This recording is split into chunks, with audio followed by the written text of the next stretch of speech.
కడప జగన్ అడ్డా కాదు టీడీపీ గడ్డా అని మాజీ ఎమ్మెల్సీ దీపక్ రెడ్డి అన్నారు. జగన్ హయాంలో జరిగిన అవినీతిపైనే దర్యాప్తు చేస్తామని, కక్షా రాజకీయాలు చేయాల్సిన అవసరం తమకు లేదని తేల్చి చెప్పారు.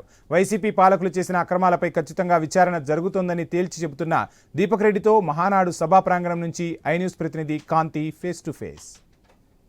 కడపలో జరుగుతున్నటువంటి మహానాడు వేడుక రెండో రోజుకి చేరుకుంది. ఈరోజు అన్న ఎన్టీఆర్ జన్మదినం సందర్భంగా ఘనంగా వేడుకలు నిర్వహించేందుకు ఏదైతే మహానాడు ప్రాంగణంలో ఏర్పాట్లు చేపట్టడం జరిగింది. కార్యకర్తలంతా కూడా ఈరోజు రేపు జరిగేటువంటి బహిరంగ సభ చూసేందుకు భారీగా తరలి వస్తున్నారు.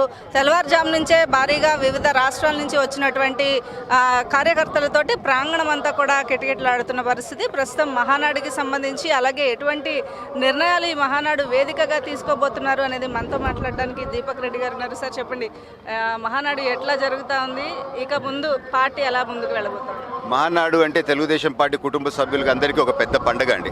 కానీ ఈసారి ఉండే మహానాడు స్లైట్ డిఫరెన్స్ ఉంది ఇంతకు ముందు కన్నా. లోకేష్ గారు ఏమన్నారంటే కొంచెము మనం చర్చించాలా అన్నారు. సో ఎస్టర్డే పార్టీకి సంబంధించిన చర్చలు జరిగినాయి. ఈరోజు ప్రభుత్వం సంబంధించిన చర్చలు జరగబోతూ ఉన్నాయి.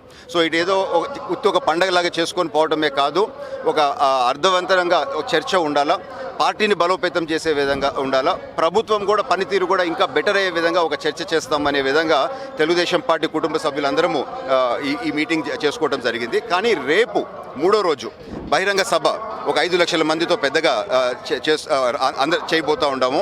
సో రేపు సభ తర్వాత జగన్మోహన్ రెడ్డికి, వైఎస్ఆర్ పార్టీ వాళ్ళకి కడప మా అడ్డా అంటారు కదా, అది వాళ్ళ అడ్డా కాదు, అది తెలుగుదేశం పార్టీ అడ్డా అని రేపటితో తెలిపోద్ది అని చెప్పి నేను ముందే తెలుపుకుంటున్నాను.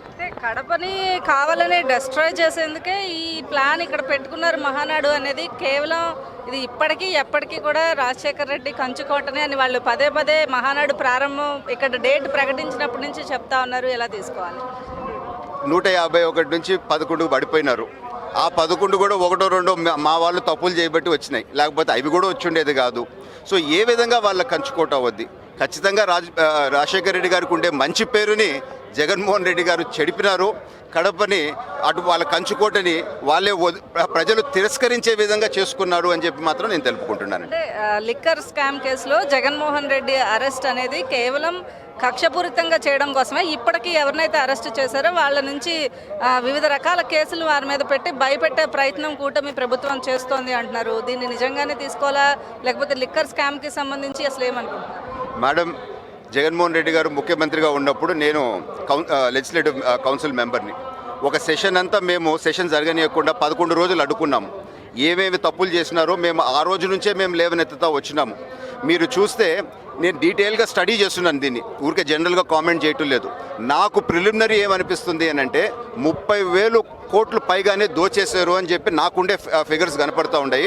ఈరోజు ఒకరొకరు ఇన్వెస్టిగేషన్లో చెప్పే మాటలన్నీ అదే డైరెక్షన్లోకి తీసుకోబోతూ ఉన్నాయి. సో ఎవిడెన్స్ ఉంది.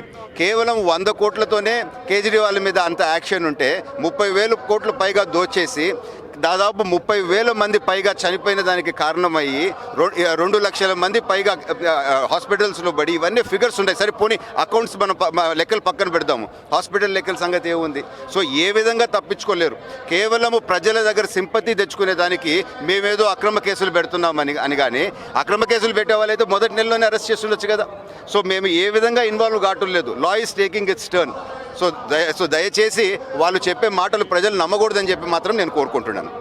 తాజాగా చూసాం, విజయసాయి రెడ్డి కూడా పార్టీ నుంచి బయటకు వచ్చిన తర్వాత కావాలని వీళ్ళకి ఏవైతే ఆయన పైన ఉన్నటువంటి కేసుల కోసం భయపడి లేనిపోనివన్నీ చెప్తూ ఉన్నారు. ఒక నమ్మక ద్రోహి విజయసాయి రెడ్డి అంటూ కామెంట్ చేస్తున్నారు. ఎలా తీసుకోవాలి?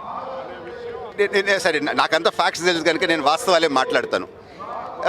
ఆదాన్ డిస్టిలరీస్ ఇవన్నీ వీళ్ళు అధికారంలోకి రాకముందు లేవు కదా. 2020లో పెట్టిన కొత్త కంపెనీస్ కదా 7.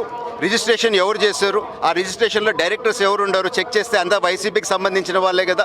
విజయసాయి రెడ్డి ఆ రోజు మీటింగ్లో మేమందరం కూర్చున్నాం, మిథున్ రెడ్డి మేమందరం అని చెప్పి చెప్పిందారు. ఆ మీటింగ్ కలిసింది నిజమే కదా. ఈ రోజు లేదు అని చెప్పి మాట్లాడతాము. ఎంతవరకు కరెక్టు? అంటే ప్రజల్ని ఇంకా ఎర్రి వాళ్ళు అనుకుంటున్నారా వీళ్ళు అని చెప్పి మాత్రం నేను ప్రశ్నిస్తూ ఉన్నాను.